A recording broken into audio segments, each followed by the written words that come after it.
Ito ang Broad Streamcast Communicators, ang naiiba at kakaibang plataporma sa digital broadcast. Mula Luzon, Visayas, Mindanao hanggang sa iba't ibang dako ng mundo. Broad Streamcast Communicators, ang sandigan ng sambayanan mula sa walang labis at walang kulang na pagbabalita, paglilingkod, maglalahad ng mga mapagbuong komentaryo at usaping pambayan para sa kapakanan ng karamihan. Broad Streamcast Communicators, tuwirang maglilingkod ngayon hanggang sa susunod na henerasyon.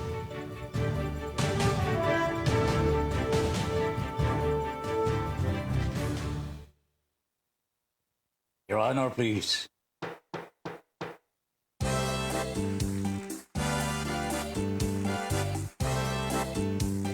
Philippines.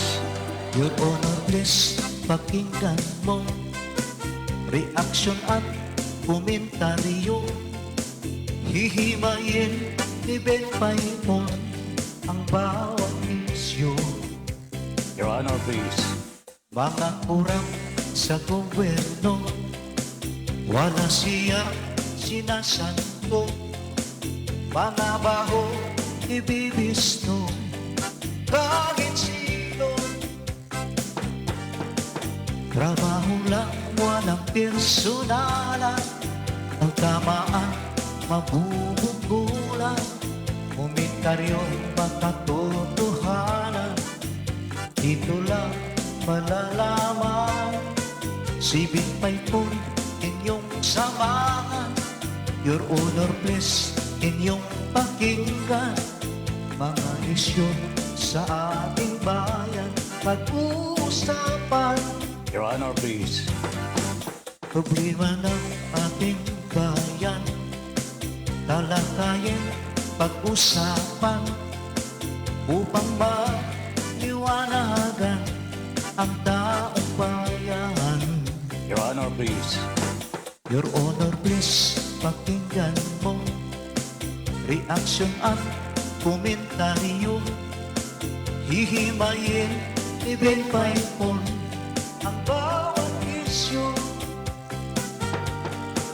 Trabaho lang, walang personalan. Ang tamaan, mabubugulan. Komentaryo, makatotohanan. Dito lang malalaman. Sibing Paimon, inyong samahan. Your Honor, please, inyong pakinggan. Mga isyu sa ating bayan, pag-uusapan. Mga isyu sa ating bayan, pag-uusapan. Your Honor, please. Philippines.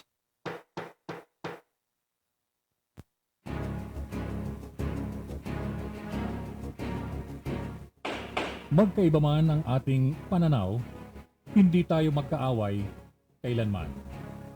Sa dulo, makikita rin natin ang tulay na siyang daan tungo sa pagkakasundo, pagkakaisa, at kapayapaan.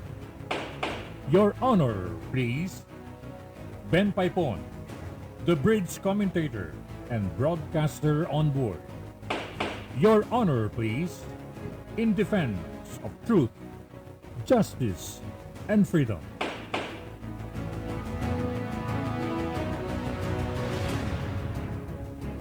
Pilipinas, magandang gabi po. Philippines, good evening. Hi, Miss Universe, good evening. Magandang gabi po. Ben Paipon po para sa ating Your Honor Please dito po sa Broad Streamcast Communicators. Magandang gabi po sa inyong lahat. Welcome na po sa ating programa. At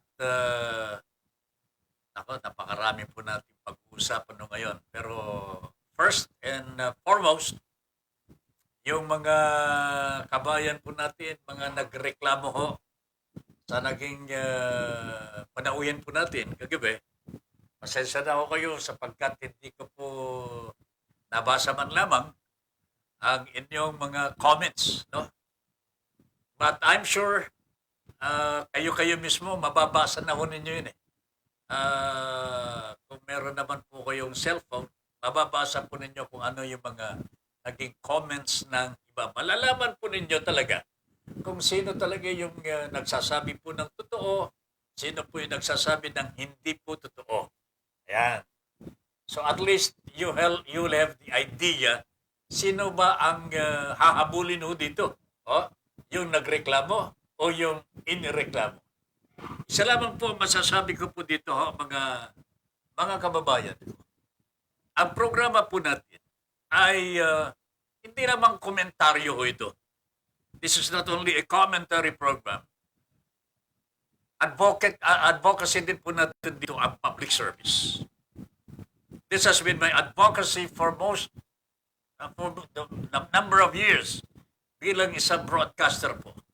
Magmula po sa Radio Veritas hanggang sa napunta tayo sa iba't ibang mga himpilan ng radyo, public service po ang ating pinakapangunahing menu.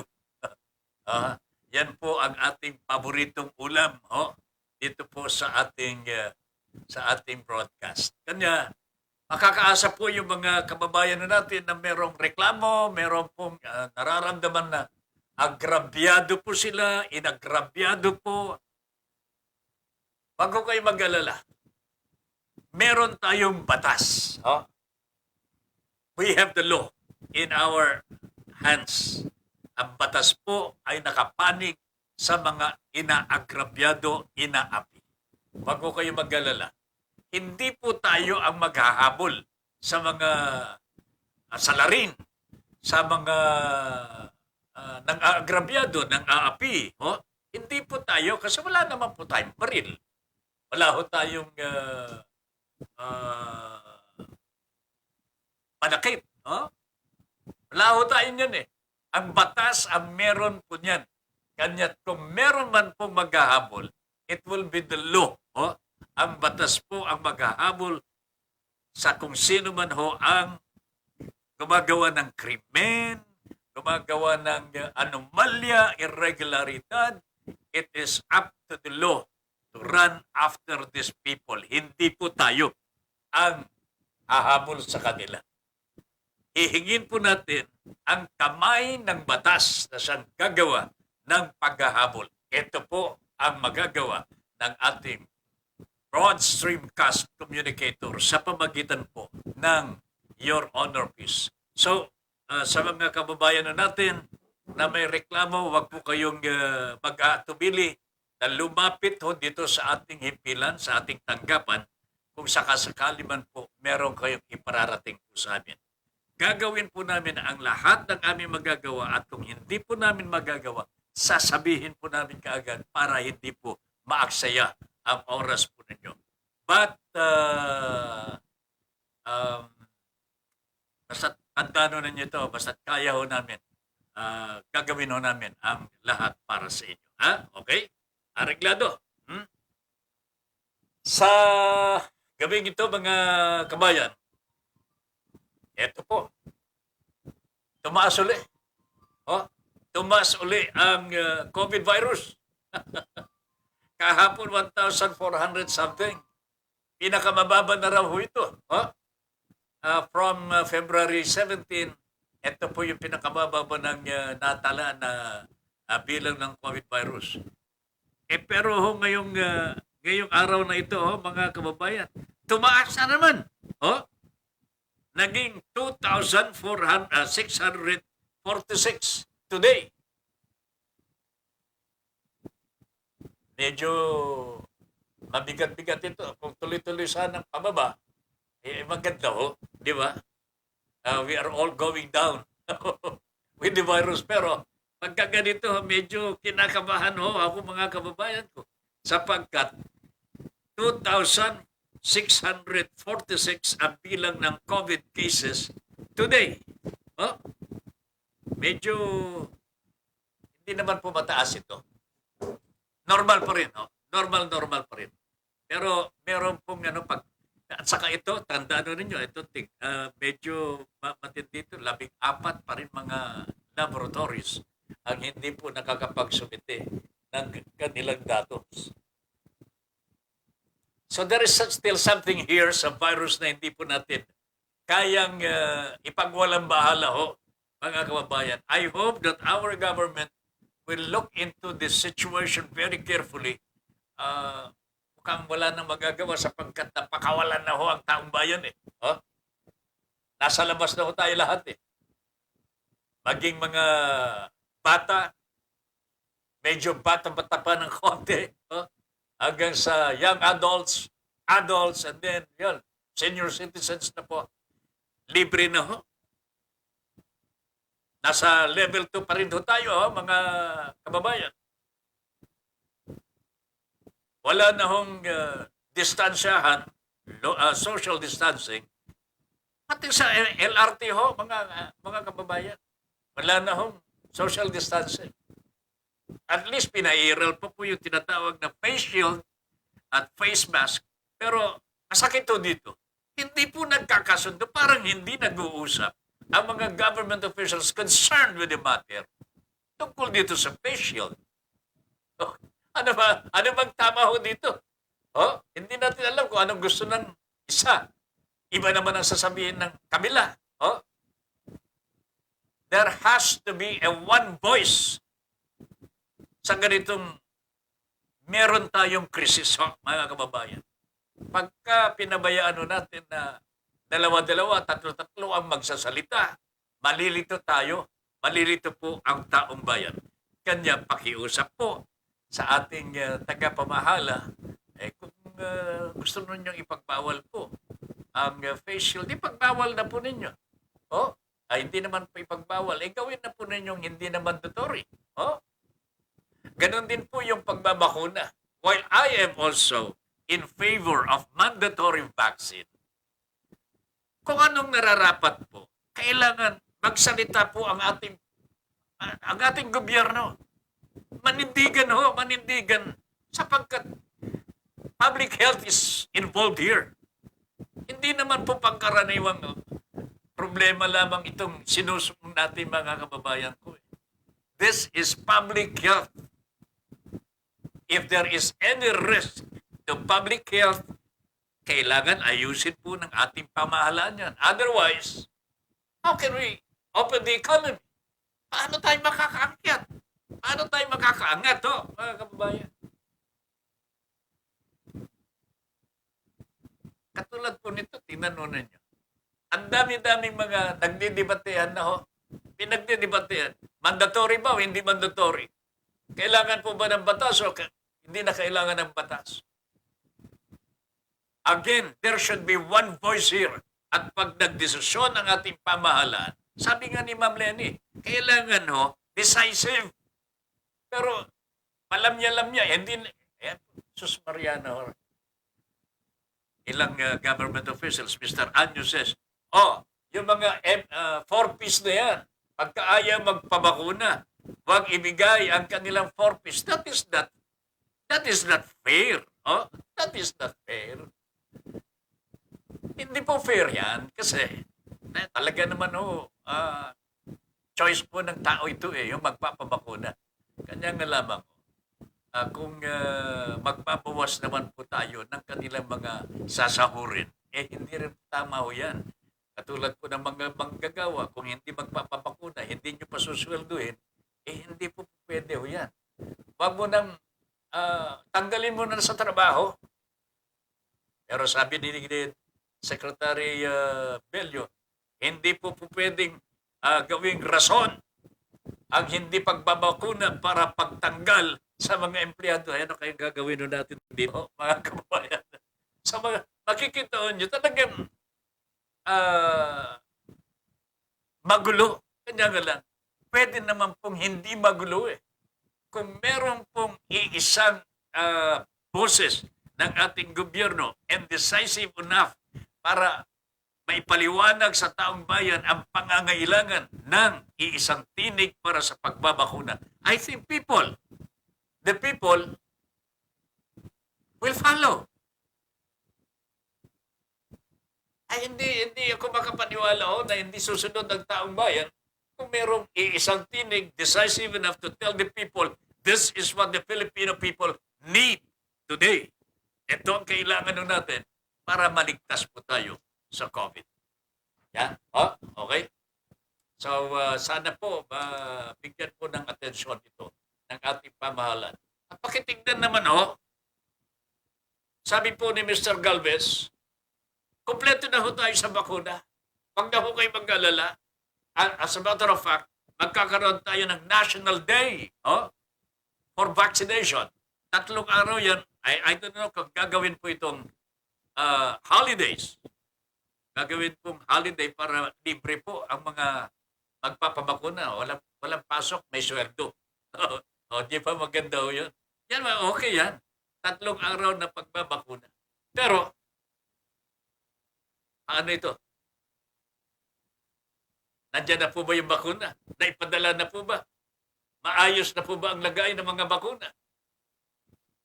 Nagre-reklamo po mga ibang mga lalawigan at mga rehiyon. Hindi po nila natatanggap ang kanilang mga supply. Ay, naku talaga naman, makitaan, Mr. Galvez, sir. Ano bang, what is happening in our country, Mr. Galvez? General, what is happening to our country? Etong tignan ng ating pamahalaan. Imagine, 30% of the total population of the Philippines ang nababakunahan pa lamang mga kababayan ko. At karamihan sa mga ito, Sinovac. Sinovac. At meron pong finding na itong efficacy ng Sinovac is mawawala na Kailangan dito ang booster.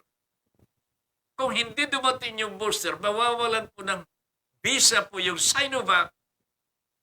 It would look like hindi po nabakunahan po yung tao. So what happens here? Mag-uulit po. Gaano karami nang nabakunahan po ng Sinovac? Ito po ang mga problema na dapat tignan ng ating pamahalaan. But at the same time, wag naman po sanang tigilan yung testing at saka tracing po. Ayan. Kasi po, nandito nakasalalay kung nasaan nandoon ang virus. Gaano sila karami nananalasa sa mga Pilipino. Okay? Maliwanag ito mga kababayan. Ito po ang dapat tignan ng ating pamahalaan kung gusto po na tayo po ay makaranas ng White Christmas. Alright? Okay. Lita Rial, gandang gabi po. I saw her name yesterday. Lita Rial, hi Tata Ben. Magandang gabi po. Ayan, magandang gabi Lita. Jomar Maymar. Good evening po, Sir Ben. Perfecto Bordalio Caperi. Magandang gabi. Kumusta yung ating mga OLA victims? Are they good already? Good PM po. Nagbubunga na mga pagsisikap natin. Labanan ang mga demonyong loan sharks. Kumikilos na po ang Securities and Exchange Commission. Kahit mabagal ang Securities and Exchange Commission, itong balitang ito ni Perry mga kababayan, magandang balita Kanya ulitin nga natin, palakpakan natin ang Securities and Exchange Commission. Ayan. Mary, thank you for the report, okay, okay na yan. Okay na yan. Si Mr. Perfecto Portalio. Okay, thank you very much. Ganon din po, Lilian Gabriel, good evening. A blessed Wednesday po, Tato Ben Paipon and Miss Universe. Hello, Kuya Andy Lauzon. Boracay 2022. Stay safe and healthy. God bless us all. God first. Done sharing na po. Ayan, si Ma'am Lilian Gabriel. And thank you for the assist, Ang galing mag-assist sa bola ito, sa basketball. Ang galing. Panay ang shoot ko. Talagang assist man itong si Ma'am Lilian Gabriel para si Martires nung araw. Yung sa Chris Paradbanizers ba yun? Sa basketball. Ay, magandang gabi, Lilian. You are a very good assist man. Thank you very much. All right. Eve M. Ramos, pasensya na. Eve, ha? Hindi ko nabasa kagabi ang comments ninyo. Pero ngayon, ang ganda ng t-shirt Oliven Paipon, ha? Bolt, sana all. Ma'am Eve, ha? Nandito ho yung sinasabi ko tuwing magpapaalam si Tata Ben Paipon. O, inilagay ko na dito para hindi na po makalimutan at ma-memorize din po ng ating mga taga-subaybay. O, yan, nandito pa po sa kapo natin, ha? O, nakikita ho ninyo. O, pamasko natin ito pagdating ng panahon. Ha? Maaari ka niyan, pamasko natin yan. O, kita ninyo, magkabaliktaran nun yan. Yung ating, yung ating cup, meron pong logo ng ating programa, Your Honor Please. Yan ang logo. Pagkatapos po, yung extra ni Tata Ben every evening. Nadidinig nyo, thank you very much for allowing us into your homes and for giving us the privilege to be of service to you. Merry Christmas, everybody! Ito, mapapasa inyo ito kung pagka patuloy po kayong manood at makinig, makiisa dito sa ating Your Honor Please. Alin? Meron pang isang t-shirt na ready for for giveaways this coming Christmas. Yung suot ko po kagabi Eve, yung black, tapos makita niyo yung logo, talaga ang galing sponsor ni Ma'am Lynn yan. Gastuson ni Ma'am Lynn yan. Wala po akong diyan Si Ma'am Lynn lamang po ang kung meron kayong pasasalamatan si Ma'am Lynn. Ang pasalamatan po niya sapagkat idea po niya yan. Gusto po niya pasalamatan ang mga taga-subaybay ng Broadstream Cast Communicators, especially Your Honor Please. Maaring hindi man po lahat ng mga taga-subaybay po natin makakatanggap, but this will be done on parang raffle din po ito or whatever. May mga basta meron tayong programa for Christmas. Wag ko kayo mag-alala. Sasayaw tayo. Itong Pasko, Ma'am Mercy Ong, good evening. Kuya Ben, Paipon and Miss Universe, stay safe po and God bless you always. Mag-ingat po lagi. Ganon din po sana sa inyo, ma'am. Magandang gabi po. Kuyang Boyot. Matagal ko nang hindi nababasa si Kuyang Boyot. Good evening, tatay. Anak. Kumusta ka na? Ayan, Maru Hilma Wong. Mary Hilma Wong. Okay, good evening. Magandang gabi po. Your Honor, please. Sir Ben Paipon. God bless and guide us. Keep safe po. Ang lahat, more power. Ayan, si Ma'am Mary Hilma Wong. Ayan. Lilian Gabriel, bumabati rin po sa ating presidente, President Hugh Salaw, Madam Geneva, Ma'am Jean, good evening, and to all Salaw family. Blessed Wednesday to BSC family board and board members. Stay safe and healthy. God bless us all. God first. Ayan.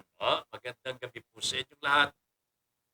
Mula kay Ma'am Lilian Gabriel. Nandyan na po si Maricar Chandiongco de los Santos. Tabi na kayo.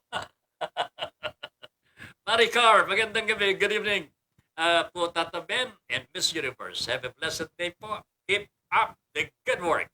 Your Honor, please. I will, and I will. Okay? Willie Espiritu is watching. Padre, how's your birthday? Wala pa yung pansit, pre. Okay. Sana nag-enjoy si parang Willie, family, birthday niya kahapon. Happy birthday ulit, pare. Perfecto Bordalio, yes po. Malaki din ang utang na loob namin, mga loan shark victims kay Sir Ben Paipon. Thank you very much din. Hindi namin yon makakalimutan, lalo na ako. Thank you very much, Perry. If there is anything else that I can help, para makatulong po tayo sa mga kasama ho natin na biktima ng online loan sharks, let me know, ha? Let me know lang. Okay? Kuyang Boyet, dadami na naman yan pagdating ng Disyembre. Huwag kang mawawala sa oras ng pamimigay. Kuya Boyet, ha? Pagka hindi ka nagising sa oras ng pamimigay, sigurado yan.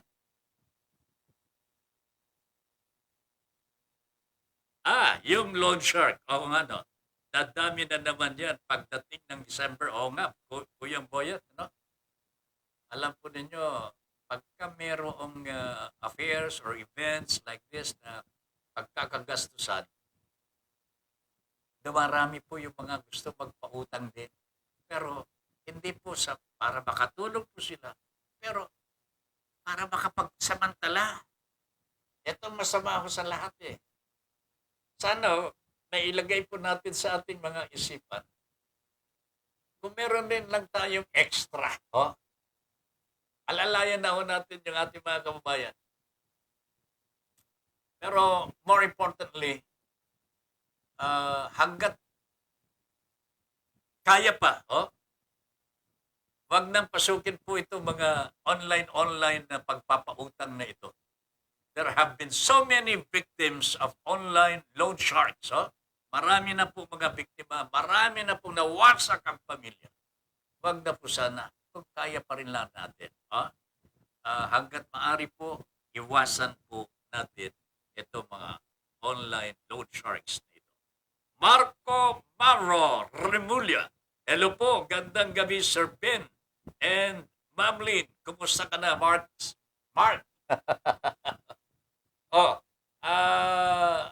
Sunday ho, ha? Aabangan ko yung kantahan natin. Ha? Ano yung 9 o'clock in the evening hanggang alas 11. Kahit hanggang alas 12 ho kayo. Pwede ho. Basta't gusto ko madinig si Agnes. Yan. Lodi ng Kalawakan sa Broad Streamcast Communicators. Magreklamo dyan. Marco, gandang gabi. Mag-umpisa na ho kayo, ha? Angelica Paz, magandang gabi po at mabuhay po kayong lahat sa BSC, Sir Ben Paipon, Your Honor, please. At Madam Lynn, Miss Universe. God bless us all and keep safe. Ganun din po sana sa inyo, Ma'am Angelica Paz. Ayan. Good evening, ma'am. Good evening.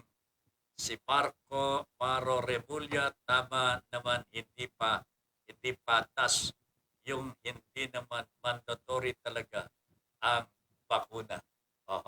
Tama naman po yun. Hindi po mandatory. Pero ang problema dito kasi, may crisis eh. Yung mga nagpabakuna, I do not know kung nakapagpabakuna na po yung iba natin mga kasama ko. Kung nakapagpabakuna na ako kayo, at alam mo yung kasama mo sa bahay, hindi pa po nagpapabakuna, kakabahan ka eh. Kasi susceptible, pwede siyang kapitan ho ng virus eh. At kahit nakapagpabakuna ka na, pwede ka rin magkasakit. Ang tanging bentahe ho para sa mga nagpabakuna na. Sabi po ng mga eksperto, hindi po sabi ni Tata Ben ito, ang sabi po nila, hindi po lalala ang sakit po natin yung mga may bakuna na. Hindi po tayo magsiserious o kay ma-ICU. Pero yung mga hindi po nabakunahan, pwede. Pero tingnan ninyo, kung kayo po mahawaan, nagkaroon po kayo ng symptoms mismo, siyempre, may istorbo ho kayo eh. Hindi po normal ang magiging buhay po ninyo pagka may sakit po kayo. Diba? So that when that happens, halimbawa, nahawaan po kayo, hindi nga lumalala yung sakit ninyo, pero hindi naman po kayo makapagtrabaho. So makikita ho ninyo ang epekto po ng hindi po pagpapabakuna. Makakahawa ka sa iyong kapwa. And that is the problem here. We are in a crisis. Ang crisis po is health crisis. Kalusugan po ng taong bayan. Tanging lunas lamang po dito is bakuna. The major force na po pwedeng sumangga ho sa virus. Pabakuna ho tayo. So sana po, kung hindi man po mandatory pa ngayon, magkusa na po sana tayo. Kasi pwede kahit sabihin pa na yung mga advocates po dito na hindi talagang freedom yan eh. Hindi ho, pagka sinabi pinilit ng ating pamahalaan under state of calamity, state of crisis, or emergency, ang tawag po dyan, the power of the state. Oh, pwede niyang impose kahit walang batas. Oh, ang gusto niyang mangyari, if only to save the Filipino people. That is the power of the state. Okay? Sana kaya nga sabi ko dito, kailangan ho dito maging decisive ang ating Pangulo. Kung talagang nakikita na bumababa, pero doon sa ibang mga areas, hindi naman bumababa po eh. Because only 30% have been vaccinated. Hindi nagkakahawa-hawaan pa rin po yan. How much is, gaano karami po ang 30% pa lamang ho? 30 million. 30 million. 108 million ho tayo ho, mga kababayan ko eh. So marami pa. Kayo ang naging daan para maiparating kay Senator Gatchalian mga hinaing na mga loan shark victims, sabi ni Perry Bordalio. Salamat po Sir Ben Paipon at Ma'am Lynn. At matatandaan mo, Perry, tayo ang nagdala sa mga unang mga batch ng mga biktima na nagreklamo sa National Bureau of Investigation. Ayan. At sila po ang nag-raid. Di ba? Nag-raid po ang NBI. After that, nakita ko ninyo, ang daming nahuli mga loan sharks. Pero hindi ko alam, nakabalik na naman o yata, Padre. Pagtulungan natin ulit, ha? Kokok, Giovanni Pinuela, good evening, Tata Ben. Good evening po to all. Ha? Magandang gabi din, ha, Kokok. Eve M. Ramos, masyadong na overwhelmed ang mga tao. Nakalimutan nila ang sobrang tagal na pag-iingat at pag-iwas kay COVID. In a snap of a finger, ayan, contaminated na naman sila at super spreaded pa. Sabi nga po, COVID-19 became endemic. It is no longer pandemic kasi hindi siya totally nawawala. Pabalik-balik lamang ho yan. That is the worst thing that could ever happen to us, mga kababayan. Kanya, ito, ang sabi ng Bloomberg, tayo ho ay nasa kulelat pa rin. Kasi mali, mukhang meron mali sa responde ho natin sa virus. Katulad po nito, bigla ho tayo nagluwag-luwag na lahat. Everybody is free. Everybody is free to dine out. Everybody, bukas na ho ang mga sinehan. Gusto nyo manood na ng sine? Bukas na umaga ho, pwede na ho kayo maligo. Maganda na ho kayo, punta na ho kayo sa mga malls, nearest your place. Pwede na po magsine. Pero ano mangyayari sa loob ng sinehan? Hindi po kayo pwedeng kumain sa loob. Hindi kayo po pwedeng kumain ng popcorn. Ano mangyayari sa inyo? 2 oras po kayo nasa loob. Nakatutok po ang tingin doon sa pelikula. Pero hindi po kayo pwedeng kumain. Pwede bang magkwentuhan? Pwede ho. Pwede naman. Pwede naman. Wag lang ninyong iparirinig sa kalapit po ninyo.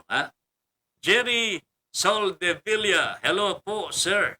And good evening po. Magandang gabi. Jenny. Josephine Tale Dilio. Good evening po, sir. Magandang gabi din po. Good evening. Paano po, sir, pag Sinovac pa naman sa akin? Yan ang problema. Kasi itong lumalabas sa findings ng mga parang matatapos na ang visa ng Sinovac. I don't know when, pero after 6 months na naituro po sa inyo at hindi po nagkaroon ng booster, mukhang hindi ko pa sigurado ito. I don't want to ayaw ko namang pangunahan ang sasabihin ng mga eksperto. Pero I think there is a need to consult your doctor on this. Magkonsulta na po kayo sa inyong mga doktor. Okay? Lalo-lalo yung mga nabakunahan po ng Sinovac. Yung ibang mga brand na bakuna ay ligtas naman po. Pero I think our FDA and the Department of Health ay talagang nagsusunog na po sila ng kandila para pag-usapan at pagpasya na po. Kailangan na po bumili ng booster shots. Wala pa po tayo nun, Wala pa po tayo nun, mga kababayan. It will take, I don't know, months before these vaccines can arrive in the Philippines. Ito problema niyan We have all the vaccines needed already para sa ating tinatawag na herd immunity. Maabot po yata ng kulang-kulang na 90 million doses na po yung nandito mga bakuna. Some are donated, some binayaran na po natin. Whatever it is, nandyan na po. Ready for distribution. Ang problema na lamang po yung process of distribution. Sana yung ibang mga bakuna hindi masusunod at hindi po ma-expire at tulad po ng nangyari na. Perfecto T. Bordalio, salamat po Sir Ben Paipon at Ma'am Lynn. Again, Perry, kung meron pa akong, mayroon pa kaming maitutulong, just let us know. Kayo ang naging daan namin para maiparating kay Senador Gatchalian, mga hinaing na mga loan shark victims. Ayan. Okay. Katulong ko po si Mr. Perfecto Bordalio. Hindi po ako kami lamang sinusundan din po kami ni Mr. Perry Bordalio. Rikitisay, Padre. Magandang gabi, pare. Stay safe. Puro kain ka pa. Siyempre, kasi pagka may nagpapadala, alangan naman hindi ka kakain. Di ba? Hinihintay ko nga lamang yung galing kay Willie, parang Willie Espiritu. Pero si Ma'am Angelica, Ma'am, thank you very much. Maraming salamat po. Jenny Soldevilla, hello po. Lodi Marco Maro Remulla. Ayan, tinatanong ka, Padre Marco, ni Jenny Soldevilla. Rose Oreclado is watching. Good evening. Mary Hilma Wong. Nako talaga, ganda-ganda ng puso. At ang smile. Evangeline Santillan is watching. Ito pamangkin ko yata ito Pamangkin. Ricky Tisoy, paano ka pre? T-shirt ko. Sa Pasko, partner. Partner. Sa Pasko ito. Huwag kayo mag-alala. Perfecto T. Bordalio. Gusto ko yung t-shirt pa-Christmas ng Your Honor, please. Ikaw talaga, Perry, Napati ikaw, Ora, sige. Abangan ninyo. Kailan natin i-dispatch mga ito, Malapit na yan. Basta month of December, abangan po ninyo, siguro second week of December, isasagawa na po natin yun. Magpapagawa na at si Ma'am Lynn. Gastos ni Ma'am Lynn ito. Wala pong Your Honor Please dito. Regalo po ni Ma'am Lynn, ito, para sa Your Honor Please. At kung meron po kayong pasasalamatan, si Ma'am Lynn lamang po. Wala si Tata Ben Paipon dyan. Okay. Ariglado, Marco Remulla. Yes po, sir. Sunday na. Ay, salamat naman, Namimiss ko na si Agnes talaga, partner, Marco. Okay. And of course, your tandem ninyo talaga very, very nice, very sweet. Nag-e-enjoy po ako. Minsan talaga, nakikipagpuyat po ako sa inyo. Alright, Marco Maro Remulla. Jose Gregorio Clemente. Ngayon, hindi pa nagme-mayor si Sara. Paano na si Bongo at Bato? Masyado namang predictable madalin ma-predict ang gagawin sa eleksyon para makompleto ang operasyon. Ay, sandali. Bago natin pag-usapan yung eleksyon na yan. Kasi hihimayin nun natin ito mamaya ng konti. Ha? Gusto ko lamang pong mag-comment ng konti dito sa pagkaka-raid ng mga PDEA people sa isang party dyan sa Davao de Oro. Ha? Where the information officer of Madam Sara Duterte, the mayor of Davao City, nasa party pero hindi po napabilang sa mga nahuli. Reports say that Sara Duterte, ay hindi ko alam kung alin ang nauna sa dalawa Nag-resign yung information officer or was she dismissed by the incumbent mayor? Whatever it is so, nawala na ho sa City Hall si Jeffrey Tupas. Tanong ko dito, magpre-presidente ho si Madam Sara Grabe po itong nangyari ho. Napasama po yung kanyang information officer sa party goers na ni-raid ng PDEA. Anong dapat parusa ho dito? Dismissal lang? Inimbestigahan na po ba ni Madam Sara ang kanyang information officer o dinismiss lamang ho?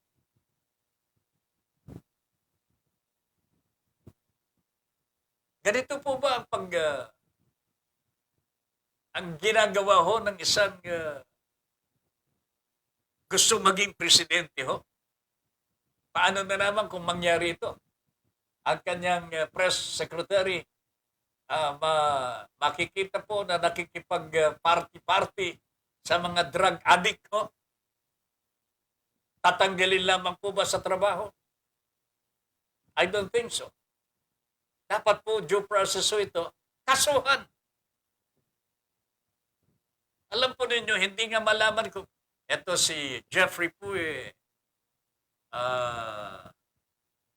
pinaalis after makausap po niya yung team captain ng raiding team. Nagpakilala daw po So nandun na po sa party yung mga PDEA agents. Nandun pa po si Jeffrey Tupas. Nag-uusap. Pinakawalan. Nagpakilala po Information officer ng mayor ng Davao City. May batas po tayo mga kababayan. Pagka may raid ang police o PDEA sa mga illegal drugs, bypass, operations, whatever. If you are within the vicinity habang nangyayari po ang raid, kasabwat ka. Patunayan mo sa korte na hindi ka kasabwat. Pero before then, kasama ka sa kulungan. Kasama ka po sa mga suspects na nagsasagawa ng illegal drug trafficking, whatever, illegal possession of drugs, whatever, kahit wala ho kayong hawak-hawak na droga. Ito, kaya tinatanong ho natin dito si Madam Sara Duterte, gusto mo pa mag-presidente pala ito Alam po ba niya ng batas na yun? Alam po ba niya, ginagawa po niya sa kanyang tauhan? Tama po ba yun?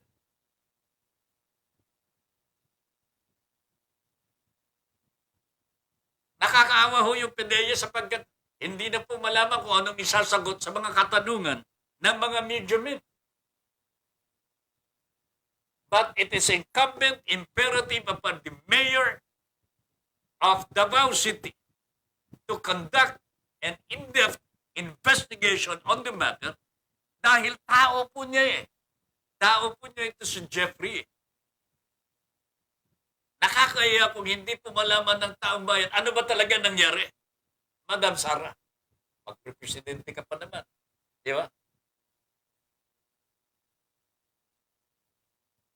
Tama po ba yun? Dismissal lang. Tinanggal lamang po sa trabaho, walang pananagutan. Pantakin po ninyo, million pesos worth of drugs ang nahuli ng PDEA. At nandun po yung talagang target ho ng PDEA. And in the same party, nagkakainan na ho eh. Dumating po yung mga PDEA agents, raiding team, nandun po si Jeffrey, kinausap po yung kapitan, yung team leader, pinakawalan. Hindi na po isinali.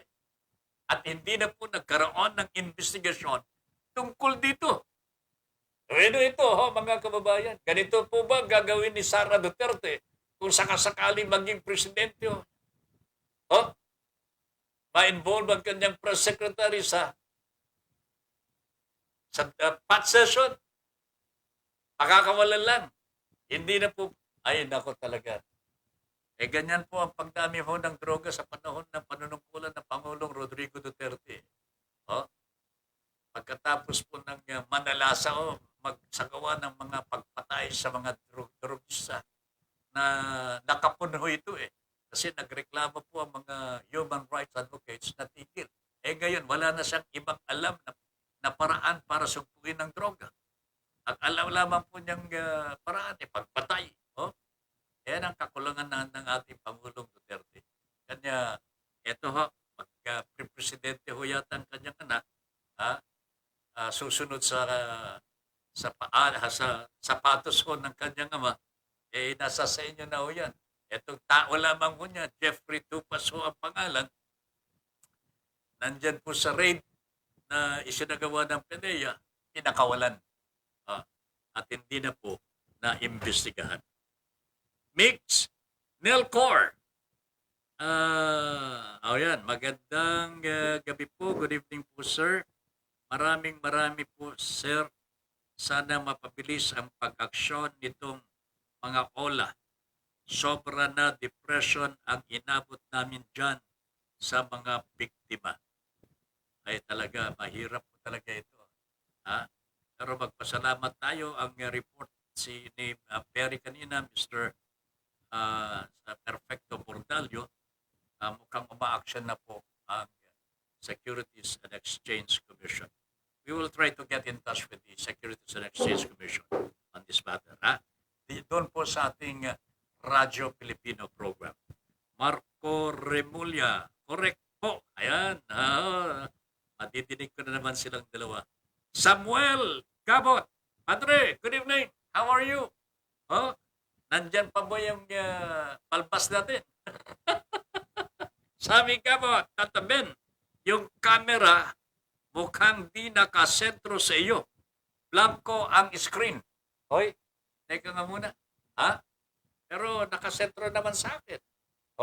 Kasi yung aking monitor nasa harap ko. Ano kaya ito, partner? Baka yung sa iyo natagilid mo lang kaya. Hindi bale. Pinasabi ko na dito sa PA natin. Okay? Thank you very much, Andre. Sami, di ka makita sa screen, tatabin. Hindi yung messages lang from viewers. Okay yung mga viewers natin, kumusta po ang dating ho namin sa inyo dyan? Pakibanggit lamang ho, paki-comment lamang po dito sa ating monitor. Okay? Hello din, Lodi, Jenny Soldevilla. Nice to see you here. Sabi ni Sir Marco, kay Jenny Soldevilla. Hello po, Ma'am Lilian Gabriel. Ayan. Yud Salaw is watching, our president is watching at the moment. Yudes, good evening, sir. Kay Mama, magandang gabi po. Ma'am Jean, good evening. A blessed Wednesday, Jenny Soldevilla from Ma'am Lilian Gabriel. Drug-free daw ang Davao. Sabi ni Ricky Tisoy. Unfortunately tignan ho ninyo mga kababayan, Davao City, under the daughter of President Rodrigo Duterte, presidente na po ang kanyang tatay, mayor po ng Davao, ang kanyang anak. Oh, mismo sa kanyang tanggapan, yung kanyang officer, information officer, nasasangkot sa droga. Eh ano masasabi ho ninyo dyan? Naku talaga naman Ay, nako, buenas noches amigos, damas y caballeros. Melito Rodelio Militante. Lilian Gabriel, okay naman po sa iyo, Tata Ben. Ayan, si Lilian Gabriel. Hello, Ma'am Lilian Gabriel. Marco Maro Remulla. Ayan, nagkakabalikan na po talaga ang magkakaibigan. Hello, Marco Remulla and Agnes. Sabi ni Ma'am Lilian Gabriel, I hope you don't have to be interviewed drunk.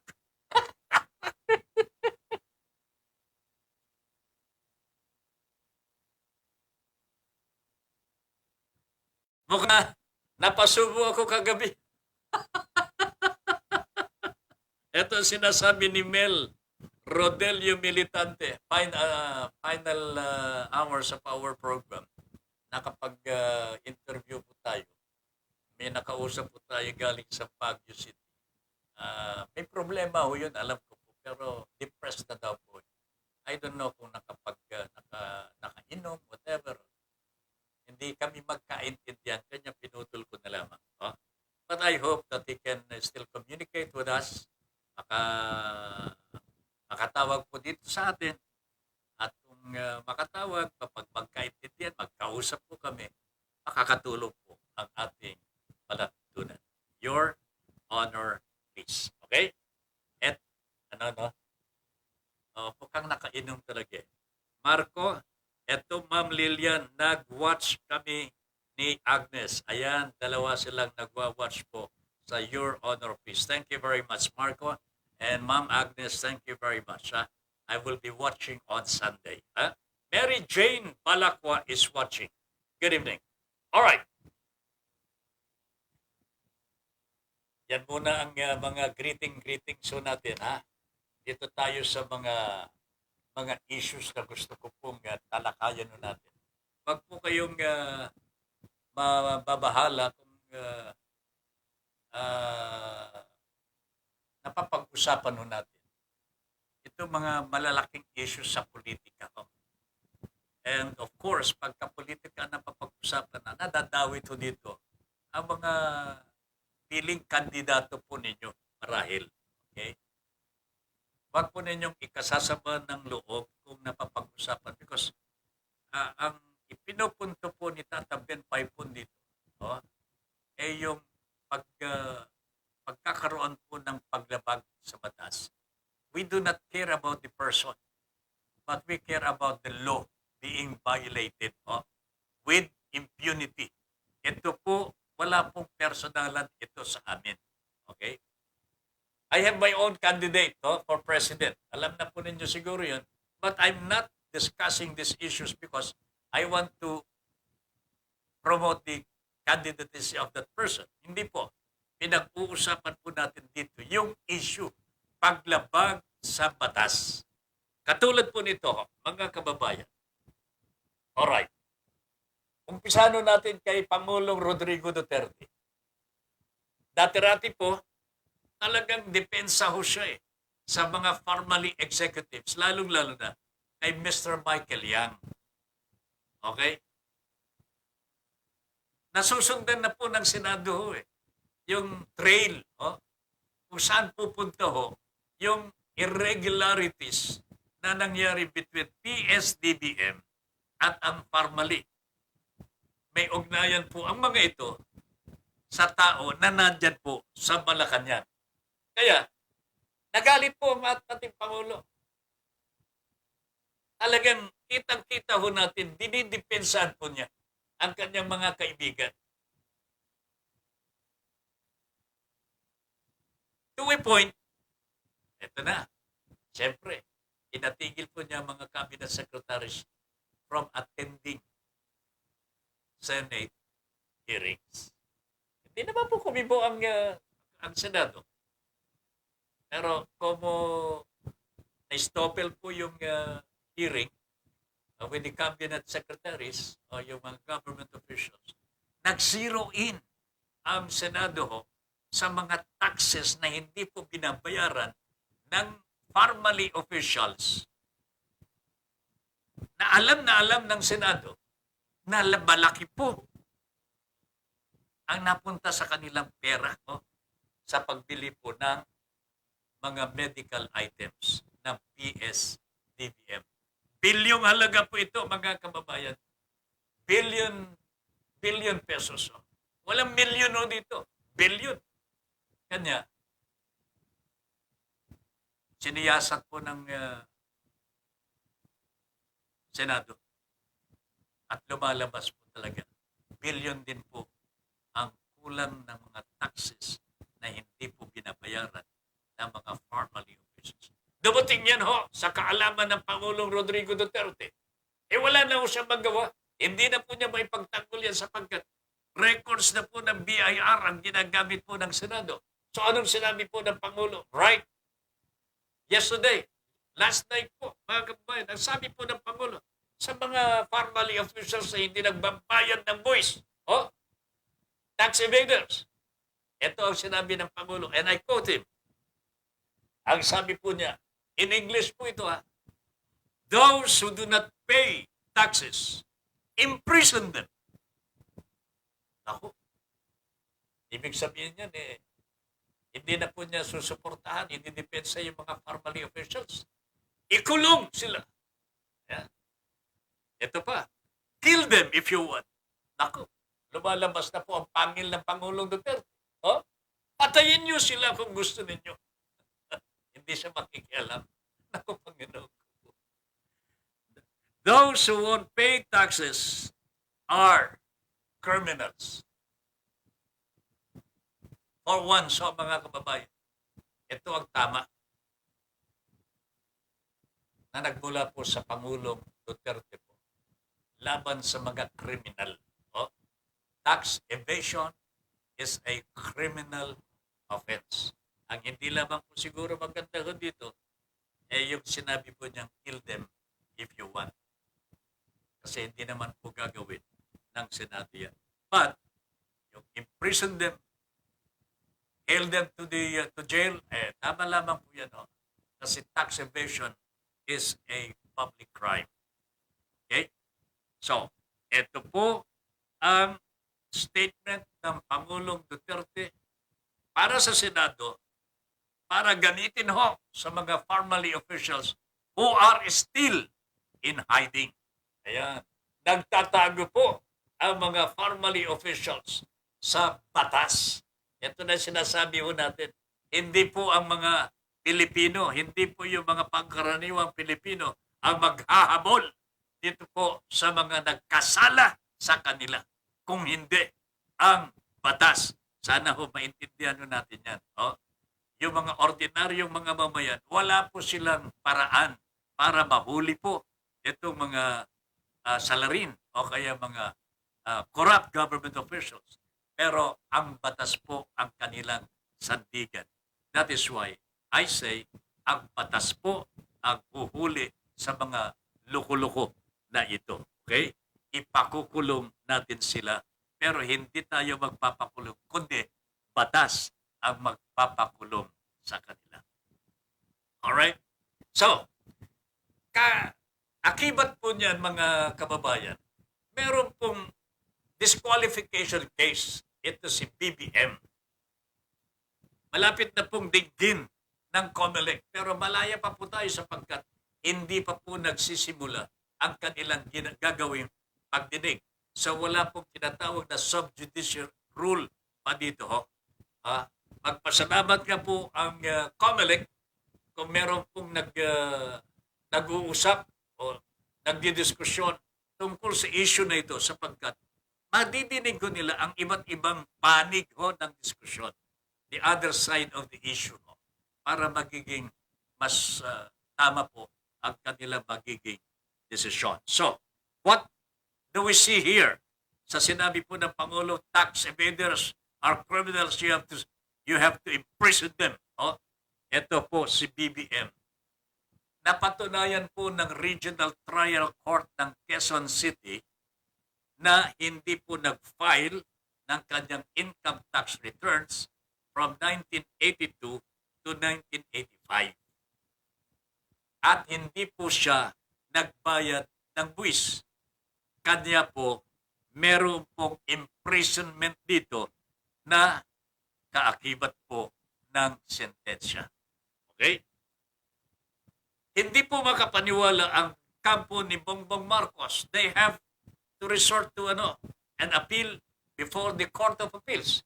At nag-file po sila ng appeal ho sa Court of Appeals. Dininig po ng Court of Appeals so yan.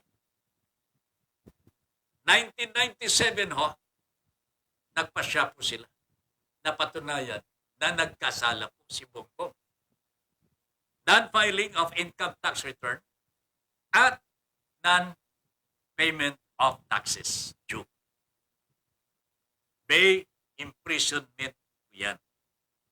Siyempre, nabahala po si Bongbong. Mga kababayan ko, nabahala po si Bongbong. 3 years of imprisonment po yata ako yun eh. Anyway, basta may imprisonment. That is po the decision of the Court of Appeals. Inanigan po niya yung desisyon ng Regional Trial Court ng Quezon City. Again, BBM thought it wise to bring the matter to the Supreme Court. At yan nga po ang kanyang ginawa ho. Dinala po niya sa Supreme Court. Ito, pansinin ninyo mabuti ito mga kababayan. Because this is where the crux of the matter is. Dito po, hindi ko maintindihan kung ano ang nangyari. Okay? Kaya nga po, iba't ibang mga pananaw ngayon ang lumilitaw sapagkat merong pong nangyari ho dito. May nangyari po dito. Pagkatapos po na i-file ni Mr. Marcos sa Supreme Court ang appeal po niya, hindi po niya itituloy. Winidraw po niya ito mga kababayan. I don't know what happened. Hindi ko po alam kung anong naging usapan ho nila with the Supreme Court or Supreme Court with the Court of Appeals. I don't want to speculate. Ayaw kong magbintang na nag-usap-usap po silang tatlo. BBM, Supreme Court, Court of Appeals. But this is what happened according to the reports that we have received. Ito po ang nangyari. Winidraw. Winidraw ni BBM ang kanyang appeal sa Korte Suprema.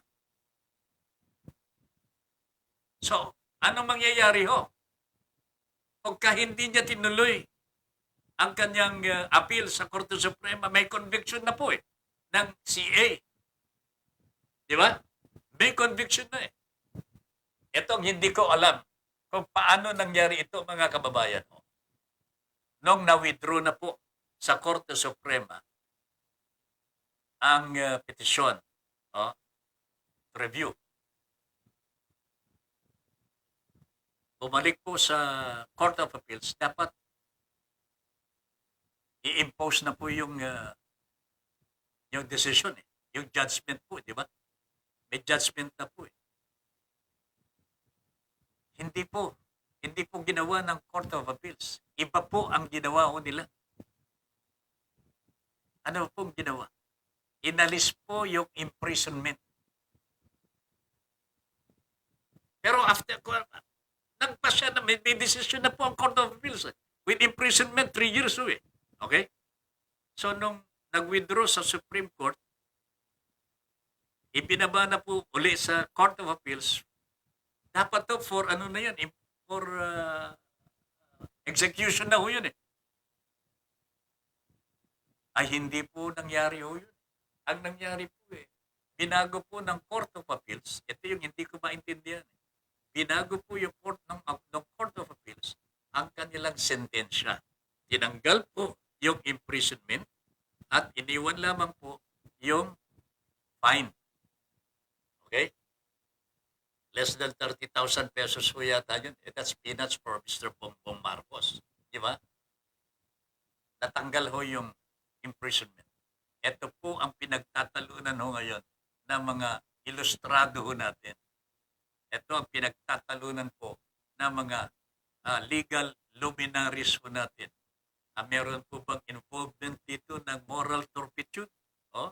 Meron po bang criminal offense na committed by Mr. Marcos?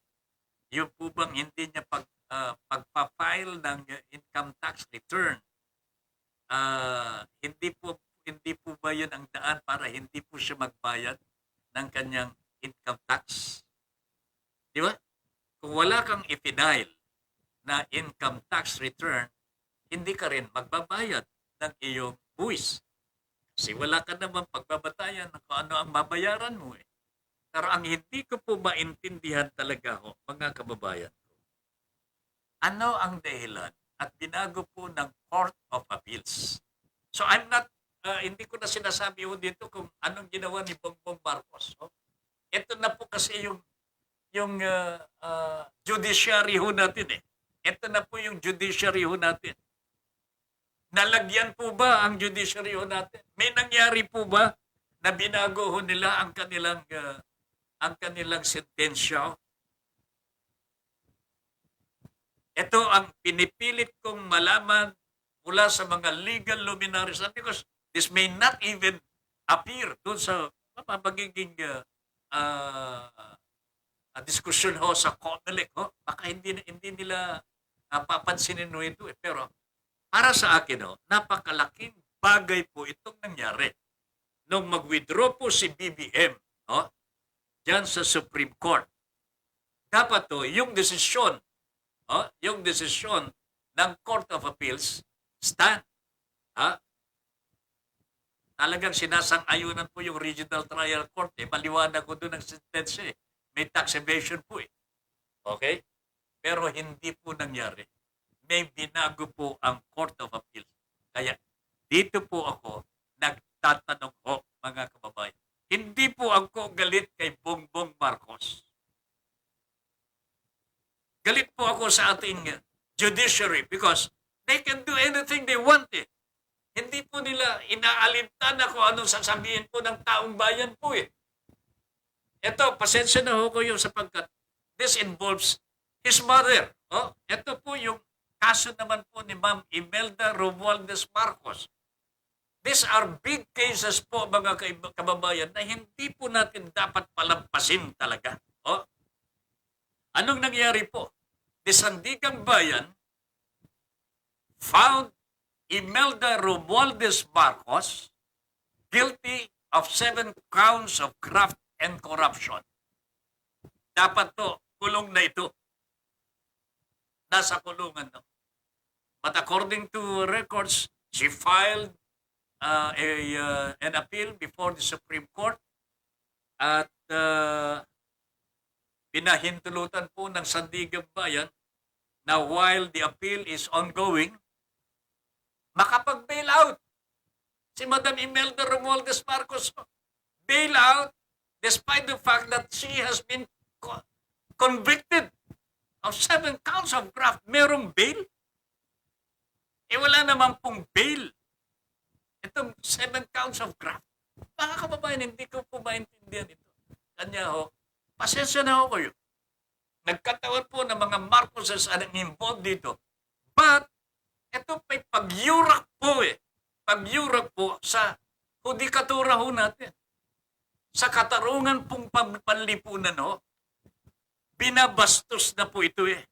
Nababastos na po ho, mga kababayan. Hindi ko maintindihan kung bakit pumapayag ho ang ating mga maestrado, ang ating mga justices na paglaruan ho, ang ating mga hukuman. Bongbong Marcos, bakit to? Nawala ho yung imprisonment term. Bakit po nawala sa Court of Appeals? Nag-withdraw lamang po sa Korte Suprema nung bumalik po ang kaso sa Court of Appeals. Nagbago na ho ang desisyon. Wala naman pong hearing. Ano nangyari ho ito? Yung kay Madam Imelda Marcos, mga kababayan, simpleng bagay po ito. Convicted of 7 counts. Nag-appeal sa Korte Suprema. Kapangyarihan po niya yan. Karapatan po niya yan. Pero bakit binigyan po ng bail ng Sandigang Bayan? Bakit binigyan po ng bail? Nakapag-bail hanggang ngayon, hindi po siya makukulong sapagkat may bail at hindi po umaandar yung appeal sa Korte Suprema na-archive ho yata. Hindi ko na maintindihan ito. Pero ano po ang lagay ng ating judikatura sa mga pangyayaring ganire, mga kababayan? Ito po ang concern ko. I am not against the personalities of the Marcoses. Nagkataon na sila po ang involved. Hindi natin may ialis yan. Okay? Meron pong paglabag sa batas na nakikita ko ho dito. Pero nobody's taking nobody is, wala pong nakikialam eh. Parang pinabayaan na lang ho. Mga Marcoses yan, pabayaan na nga ninyo.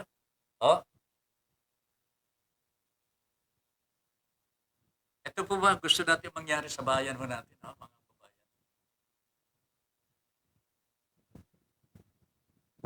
Anyway, Junior Dal,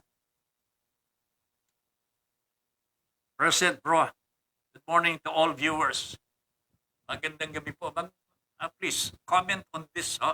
Kasi, judikatura, yung justice po natin, endangered here eh. Napapaglaruan, nababastos po. Yan ang ayaw na ayaw ko po. Parang dito po sa ating programa ho ito eh. Pag kami nagre-reklamo at pag kami nagsisinungaling, galit po tayo dyan. Nagagalit po. Maro Remulla, eto man, Lilian, nag-watch kami ni Agnes. Okay, very good. Mary Jane Balacqua is watching. Melito, public servants should be focused on serving the public, not any special interest group. And good governance should be an expectation, not an exception. Correct ka dyan, Mr. Melito Rodelio Militante. Danny Santos, Insurrectos. Good evening, Tata Ben. Magandang gabi po sa mga Insurrectos. Sa hapon po sila ng alas 3 ng hapon every Sunday. Yan, every Sunday, Insurrectos. Nakakapanood din po ako dito, Padre, ha? Nanonood ako sa inyo. Jose Gregorio Clemente. Dito po yan ha, sa Broad Streamcast Communicators.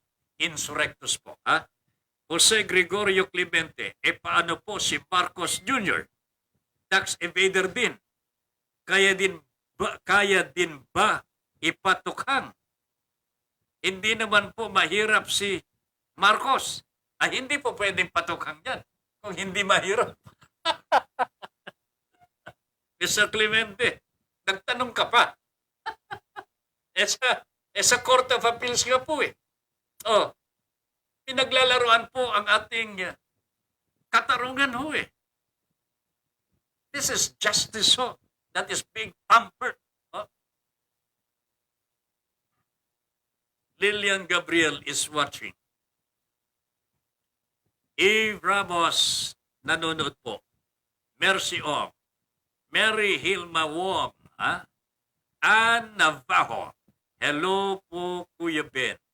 Have a wonderful evening and keep safe always. I will and thank you very much. Ma'am Ann Navajo. Mel, do you know why politics is bloody? Because politics, poly, the Latin word meaning many, and ticks, meaning blood-sucking creatures. Saan mo nakuha yan? Mr. Mel Rodelio Militante, talagang nag-google ka na naman. Ha? You are a Googleizing person, ha? Politics is bloody because politics, poly is a Latin word meaning many, poly. And ticks, meaning blood-sucking creatures, naninipsip ng dugo. As in, naninipsip sila ng pera ng taong bayan. Pagka wala ng pera, wala ng pera nakukuha, dugo na ang sinisipsip ng mga loko na ito. Patas Balita is watching. Patas, magandang gabi po sa inyo. Teddy Poyet Lechadoras Jr. is also watching. Ma'am Cynthia Puste, watching po. Magandang gabi po. Mel, the great mistake made by intelligent people is to refuse to believe that the world is as stupid as it is. O nga naman, ano ha? Bakit ganito naiisip ko, partner, ha? Alexi Aquino is watching. Belisa Malibiran, good evening po, Your Honor. Sir Ben Paipon, good evening. Joventeos, watching na po siya. Good evening po, Kabin. God bless. Wide reader love po ako, Tata Ben. I know. Huh? And there is nothing wrong with using the Google for important information na kailangan nun natin. I do use the Google too. Pagka meron akong gustong malaman na wala pa sa harapan ko, I do the Google. Ito po yung pinaka-accessible, pinakamadaling paraan para tayo makakuha ng mga karagdagang impormasyon na kailangan natin. Tama ba yan, Padre? Mel Rodelio Militante, ha? Okay.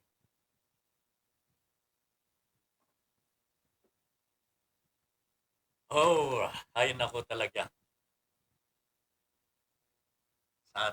Sa politics tayo, ha? So, alam na po ninyo, mga kababayan, si Madam Sara, nag-resign na po sa pagiging kandidato for mayor sa Davao City. Anong mga posibleng mangyayari po dito? Possible scenario po, Sara Duterte will run for president under another political party. Pwede naman po siya, but it has to be a national party. Hindi daw po siya po pwede sa PDP Laban sapagkat isinuka naman talaga niya ang PDP Laban. I will never run sa PDP Laban, sabi niya.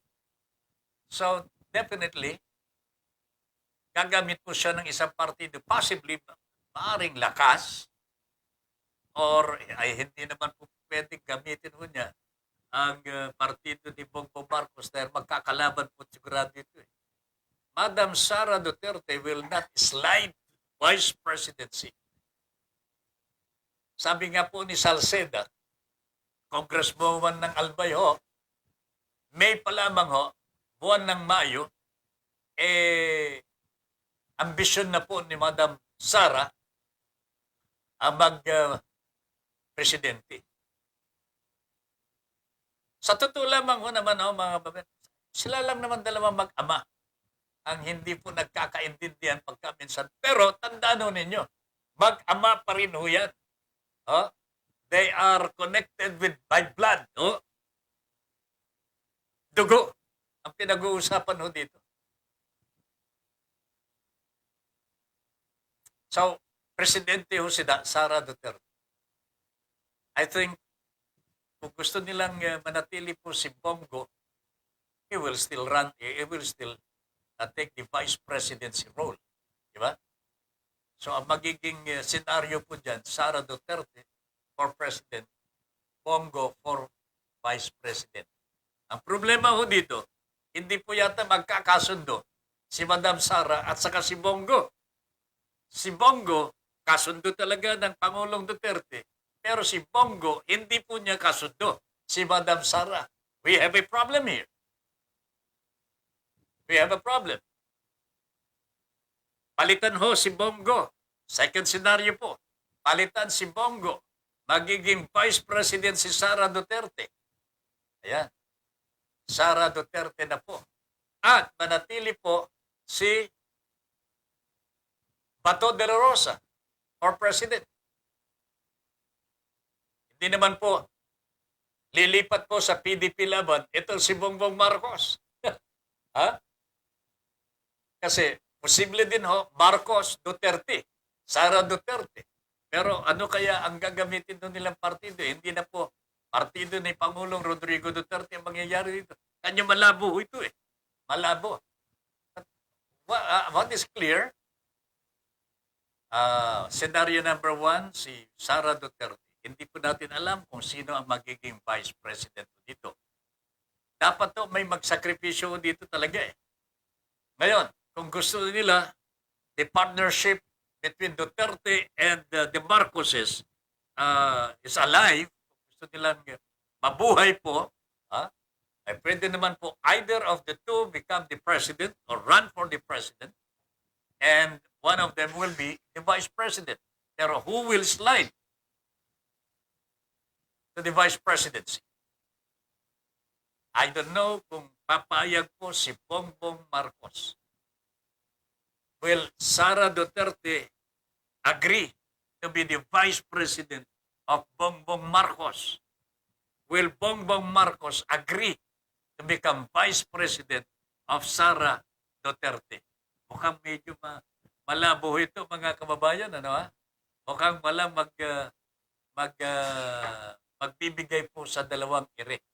So, mahirap po na either one of them will be president, both of them will run for president. So, maglalaban po itong Sara Duterte, Bongbong Marcos, and the rest of the presidential candidates. Nandyan po si Ma'am Leni, nandyan si Isko Moreno, nandyan po si Manny Pacquiao, and of course, si Mr. Ping Lacson.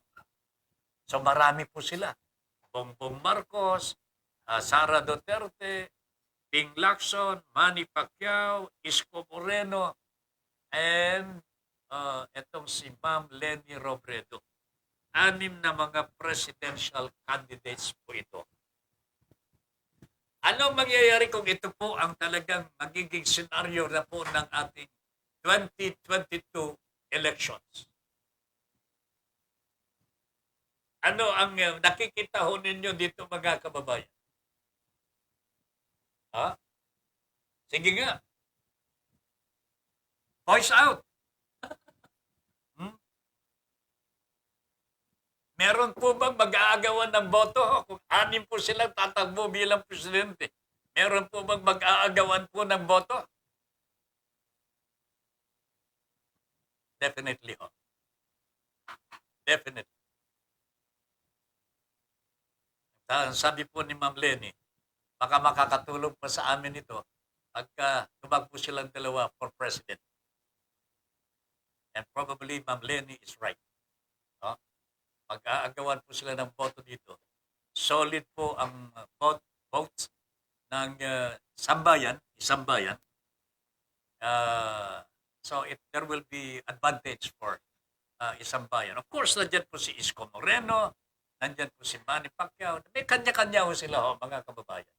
May kanya-kanya naman po silang galing. Okay? Pero ang matindi ho dito 6 ang magiging presidential candidates natin. Sino kaya ang tatangkilikin po ng bayan? Matatandaan po nyo, sinasabi ko po sa inyo noon, meron pong mga kandidato na piling-pili po ng mga political parties. Okay? Politicians have chosen their candidates. Pero isa po ang pili po ng taong bayan. At yan po si Madam Leni Robredo. Sami Kabot, anong masasabi mo dito, partner? Ha?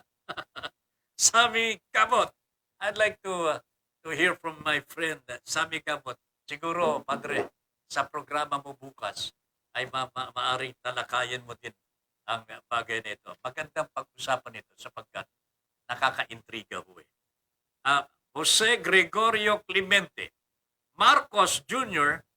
has no choice if he is disqualified. Ito pa, hindi pa sigurado ito, partner. He cannot even qualify as candidate for barangay kagawad or any other political position.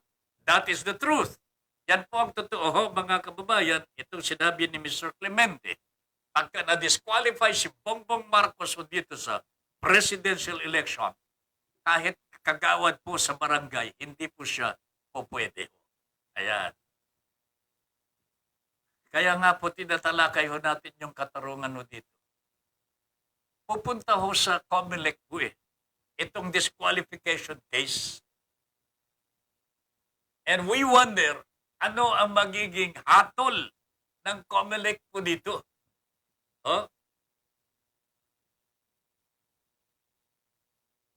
Hindi ko alam. Oh, hindi ko po alam. Kaya subaybayan ho natin maigi ang mga pangyayaring ito ho, mga kababayan, sapagkat ito naman talaga ang kailangan ho natin. Ha? Okay, meron pang comment si Mr. Clemente, magkano po ba ang hindi binayaran ni Marcos Jr. sa BIR? Ano po ba ang mas mabigat na krimen? Ang hindi magbayad ng 208 billion o ang magkamkam ng ill-gotten wealth? Partner, wala kang pipiliin mo dito. Parehong crime ito eh. Ha? Parehong krimen ito. Magkano ang babayaran niya sa BIR? Hindi po malaki ho ito eh. Sa totoo lamang ho mga kababayan. Kayang-kaya ho niya. Kayang-kaya po niya ang pagbabayad doon ito eh. 1982 to 1985. Pero kahit maliit lamang po ang pera na hindi mo binayad sa taxes mo, krimen yan eh. Idagdag mo pa yung 208 billion, no? Ha? Kaya 200 billion no ito, 208 billion, hindi po billion ito ha. 208 billion pesos. Isipin po ninyo, kay email na lamang ako mga kababayan. Napatunayan po siya ng Sandigang Bayan na nag-transfer po eh. Naglagay po ng deposito po sa Swiss account. So, 352 million US dollars. So, itong nakita po ng Sandigang Bayan eh. Marcos's ill-gotten wealth, ito ho mga kababayan, 352 million US dollars. Kaya 7 counts of graft po yan. O, ayan.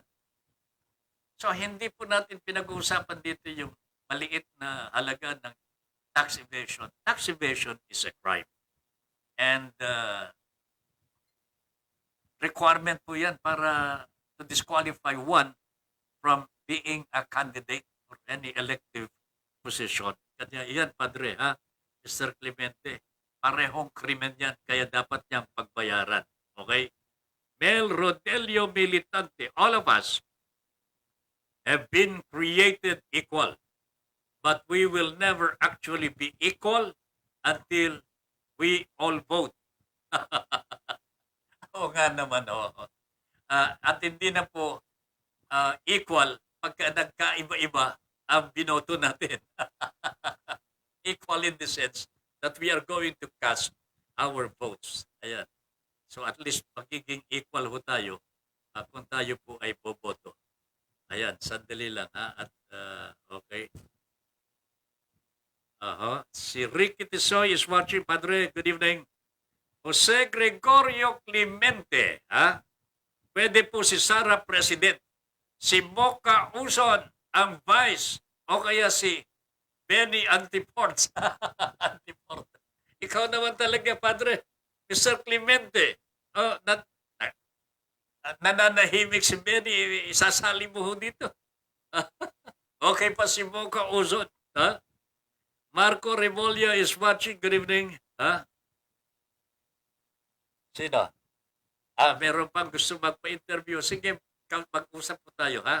Mel Rodelio Militante, corruption is authority plus monopoly minus transparency. Naku talaga naman. Yan ang totoo, ha? Corruption is authority, monopoly, walang transparency.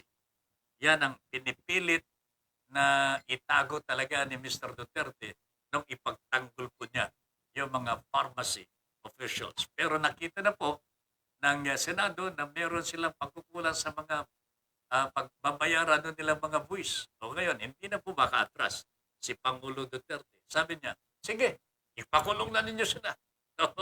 Tuwa-tuwa siguro ang Senado dito. Patayin ninyo kung gusto ninyo. Ayun ako, Angel Panuda is watching. For me, sabi ni Marco, okay din yan si Lacson talaga. Malaki na experience niyan. Okay. Wala naman pong problema dyan kay Mr. Pink Lacson. Oh. Actually, talagang marami na rin pong nagagawa. Lalong-lalo na sa Senado ho ngayon. Oh. Ah, yung kanyang pakikipaglaban sa PDAF, yung mga individual budget ho ng mga kongresista at mga senador, yung yung katulad ng nagawa ho nila Enrile, nila Bong Revilla, sila Jingoy Estrada, galit po si Ping Lacson dyan. I admire him. I admire him really. Ha? Pero meron pong meron pang hindi ko pa makita na dapat po siya ang gawin ho natin Pangulo. Ann Navarro. Oh, Ann. Still watching here from Mindanao. Wow, si Ann is from Mindanao, South Cotabato. Region 12. Sorala, your solid follower, Sir Ben. Thank you very much, Ann. Oh. Huwag kang mawawala pag nagpabigay po tayo ng mga t-shirts at mga ganito, ha? Kasi gusto ko ikaw yung magkaroon ng t-shirt. Ha? Okay? Ann Navarro.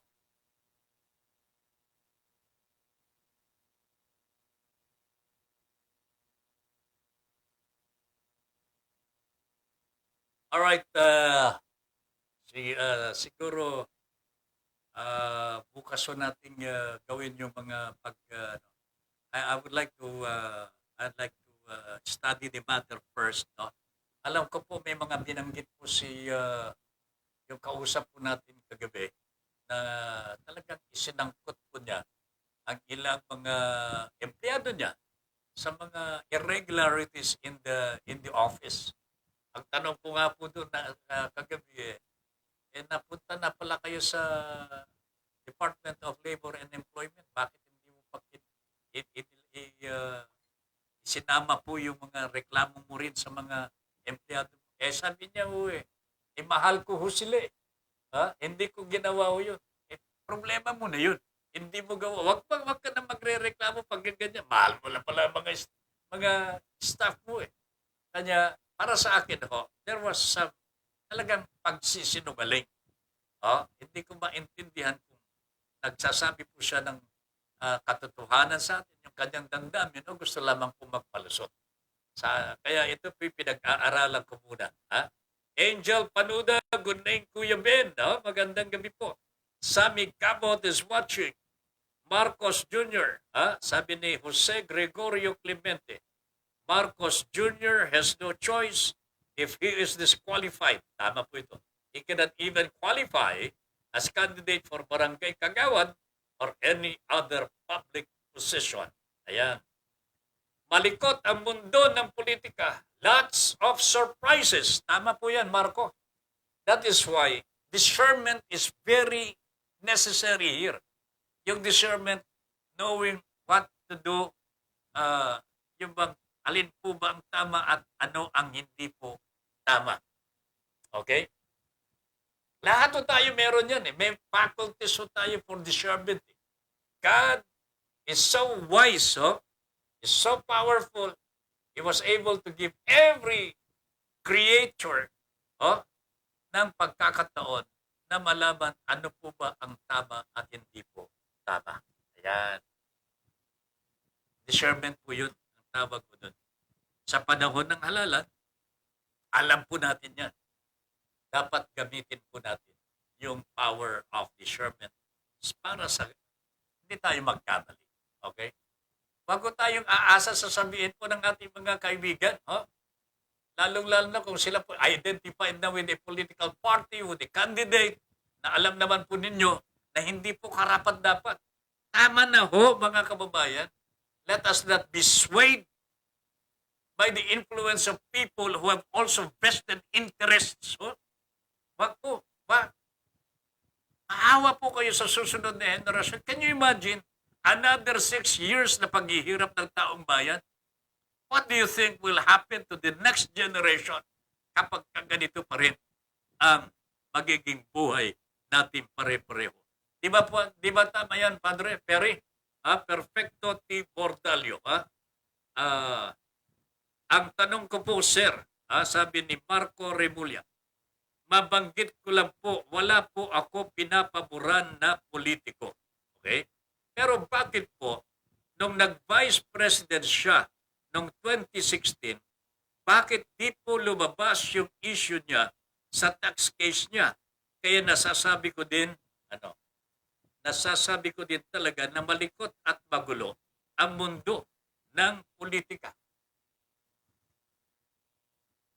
Choice ng mga ng mga butante at mga sumasali po sa politika. Okay? Nandyan po yung yung mga nagsasampa ng kaso. Kung hindi po nila naisampa nung siya po ay nagkandidato for vice president, walang nakaisip. And because there was no case that was filed, there was no disqualification case. Masama po ba yun? Magpasalamat nga po si Bongbong nung araw na yan, nakaligtas pa rin siya. Kung nanalo po siya, hindi na po siya madi-disqualify. Di ba? So makikita ho ninyo, choice pa rin yan ng taong bayan. If they want to file a case against any candidate for that matter, maghanap po sila. Maghanap po sila ng kaso. In this particular case, yung kaso ni Bongbong, nakita po ng isang bayan, Tony Carpio, former Justice of the Supreme Court ito. Nakita po ng desisyon Regional Trial Court ng Quezon City, and then the Court of Appeals, and the subsequent withdrawal from the Supreme Court, and then pagbabago po ng desisyon sa Court of Appeals even after the decision has been made, a judgment has been made, a verdict has been made already. Yan ang hindi ko rin maintindihan dito. So bago tayo magtataka kung bakit yung naging vice president po si tumakbo pang vice presidente po si Marcos Jr. Walang nag-fight. Walang nakaisip, di ba? Naisip lamang po nila ngayon na magpre-presidente na iba na ito, di ba? Iba na ito. So nakita ho nila ang paraan. It's the right Karapatan ho. Karapatan po ng mga butante ho yan. Karapatan po ng mga mamamayan. Okay? Approve. Thank you very much, Marco. Enjoy. Mag-enjoy ho kayo talagang. If you have further comments tungkol dyan, please let me know. Wag ko kayo mangingimi.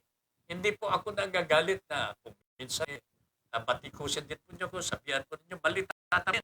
Dapat po ganyan I will read. No?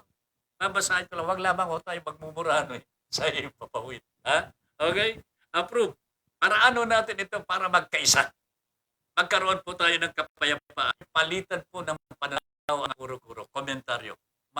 Napakalusog po yan. Okay? Corruption in elective of office is not money, but votes. Mukhang Mel, corruption in elective office is not money, but votes.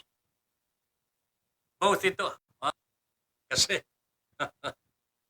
corruption can only happen pagka meron pong involved na remunerations, and that in the form of money. Okay? Yung boto ho dahil po nakatanggap ka ng iboboto mo yung that is the end. So ito hindi mo pwedeng paghiwalay na yung dalawa. Kasi pagkatanggap ka ng pera at ibinoto mo kahit hindi mo kursunada, yan talaga ang corruption. Di ba? But has to be lagay muna bago yung boto. Okay? So, hindi po pwede maghiwalay yan. Jose Gregorio Clemente, if COMELEC allows Marcos to run and disregards the law, I think that the people have a right to bear arms. Ano ito? Wala lang batas. Eh di pwede din si Duterte na i-disregard yung 6-year term limit.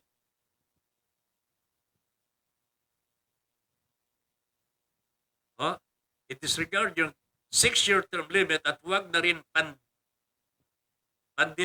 pansinin ang batas. E di lahat na lang ng tao hindi na rin susunod sa batas.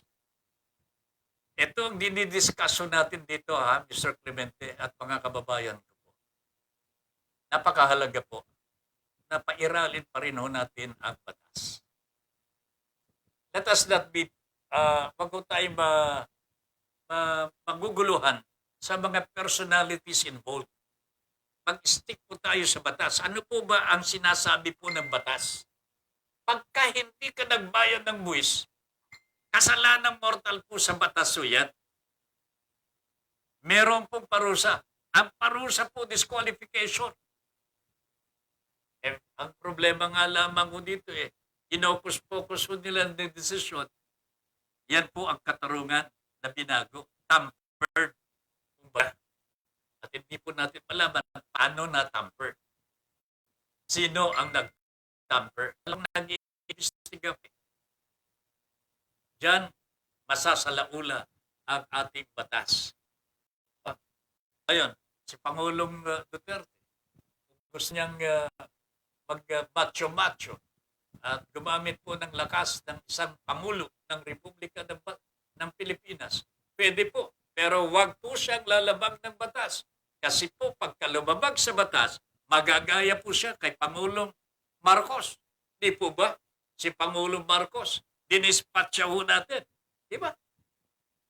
Lumayas po yan. Na-exile po yan eh. Namatay nga po sa ibang bansa po eh.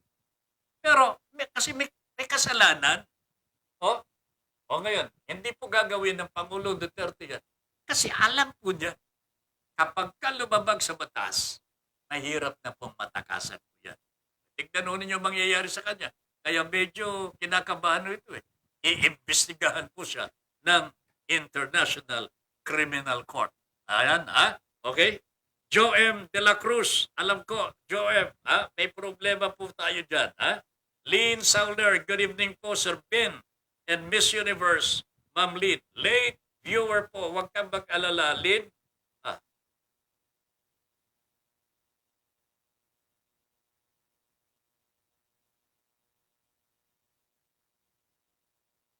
Joem de la Cruz, good evening, Sir Ben. Kakauwi lang po, okay? No problem. Okay, at least nakahabol ka. Eden Pedralves is watching. Good evening. Melito Rodelio Militante, the more corrupt the state, the more loss. Alam mo, itong nangyayari ho ngayon eh. Actually, Mel, pilit pinagtatakpan po ng mga mambabatas ho natin ang mga paraan para makapagnakaw ho sila. They make the laws appear na meron po mga loopholes para pagdating ng araw ng investigasyon, sasabihin lang, hindi naman ganyan ang batas eh. Ganito eh. Ayan. Sasabihin po ng nagre-reklamo, hindi po ganito po yun. Hindi, basahin mo ito.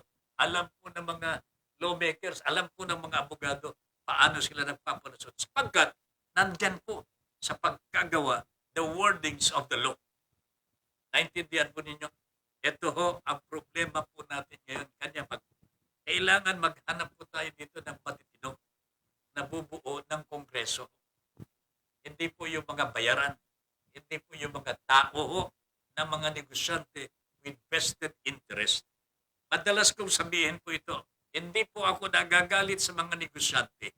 Pero tandaan po ninyo, kung ito pong isang kandidatong ito ay bata ng mga negosyante, suportado ho ng mga malalaking negosyante, malamang mananalo ito eh. Pero ano mangyayari ho, mga kababayan, pagkat itong kandidato ng mga negosyante ang manalo? Kanino ang loyalty ng inyong kandidato?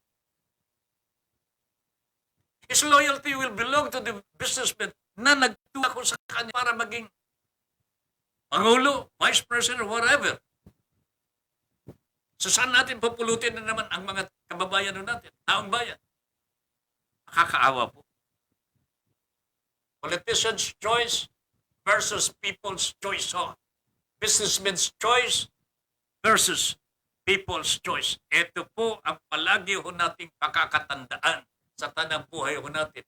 Lalong-lalo na po ngayon, naghahanap po tayo ng tunay na pagbabago. Okay? Junior Dal. Wala din yan si Lacson, author ng Anti-Terror Law. Si Junior Dal na ho ang nagsabi po niyan. Oh, okay? Eden Pedralves.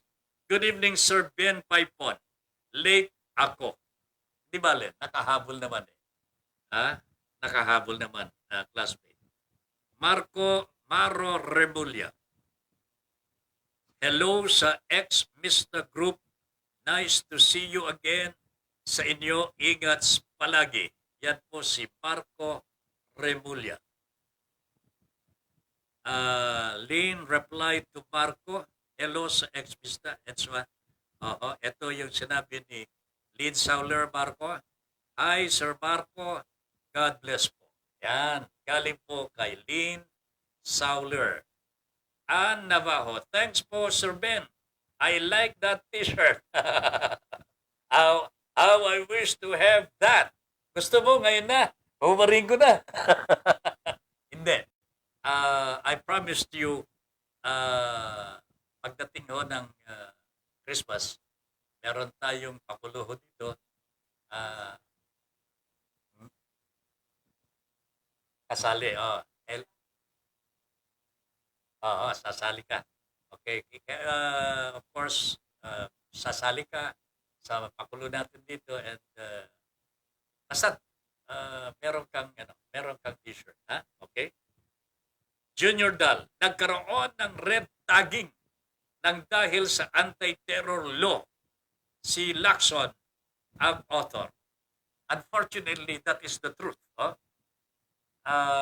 I do not know kung etong si Mr. Lacson, when he authored that, he was simply following the dictates of the leadership of Mr. Duterte. Kasi Mr. Duterte naman talaga ang may gusto din eh. Di ba? Pagkatapos, meron pang NTF LCAC. Oh? Nabuti na lamang po yung LCAC ngayon, binawasan na po ng mga senador. From 28 billion peso budget, ginawa na lamang pong 4 billion. Pero, meron nang nakakabit ho sa mga government agencies na budget for LCAC.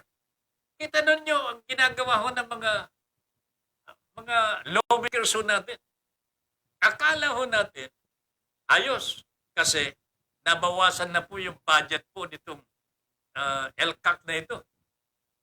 Yun pala, nandun na po, na-transfer na po sa ibang government agencies. Kukunin na lamang po doon. Jesus Mariano Garapon, ho?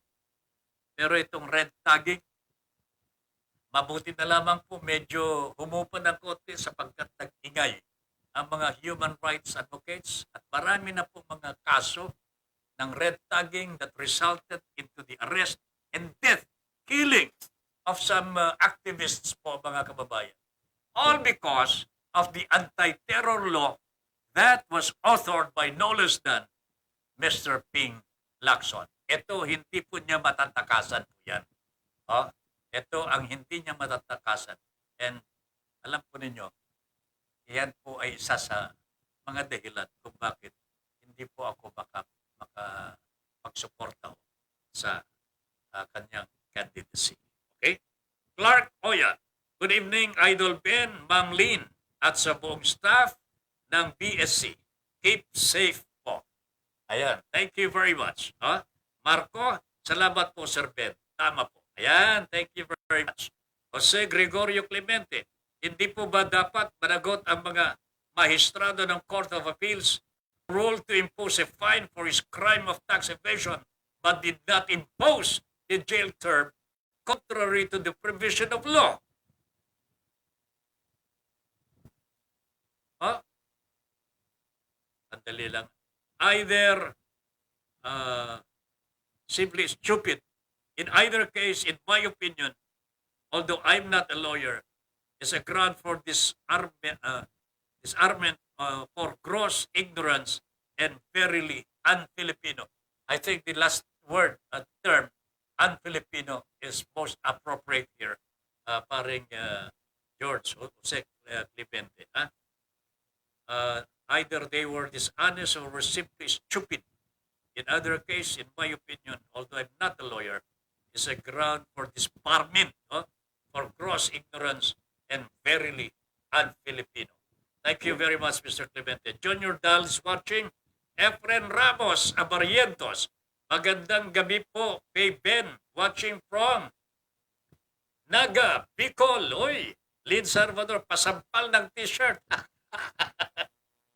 Sa Christmas tatamin. Of course, inalis na kasi yung pairing sa mata, ang simbolo ng batas sa Pilipinas. Kaya lumabas ang pagka-duling. Sabi ni Junior Dal, we all know that all things must change, but most people are not willing to make those changes. Makinig po kayo dyan sa sinabi ni Mel Rodelio Militante. Kung madisqualify si Bong Recount, may banta daw sa na manggugulo yung Solid North. Oh, really? Wala naman Solid North eh. Puro hakot lang ni Chavit yung mga kapirasong karavan ni Bong Recount. Ang mga Ilocano, sandali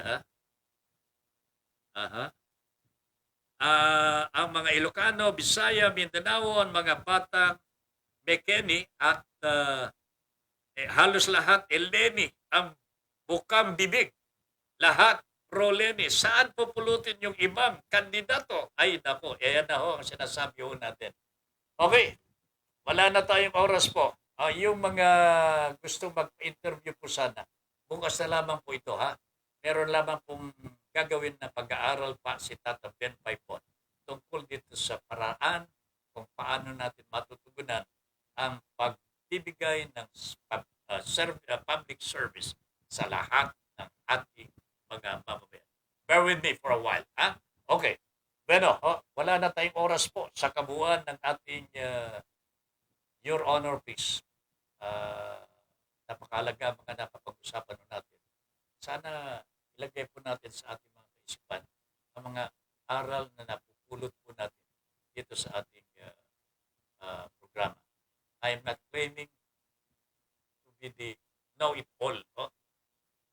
Maaring ang aking pananaw salungat po sa inyo. Kung magkaganon po, let me know. Pag-aralan mo natin pareho in a very nice way, in a friendly way. Makakakita po tayo ng ng daan para magkasundo po tayo. Yan po ang gusto ng Your Honor, please, na mangyari po sa atin. Mapagkasunduan po natin ang mga pinag-aawayan, disagreements po natin. In the end, we shall have peace. At ang peace na yan ang magdudulot po sa bawat Pilipino ng ginhawa at kaunlaran. Okay? Approve. Ben Paipon po. Sino pa? The two most common element in the world are hydrogen and stupidity. Pero eto na po, mga kababayan, ang ating huling statement for the night. Pagpapaalam po ni Tata Ben Paipon, basahin na po ninyo dito po sa ating t-shirt. Eto na po. Thank you very much for allowing us into your homes and for giving us the privilege to be of service to you. Good night, everybody.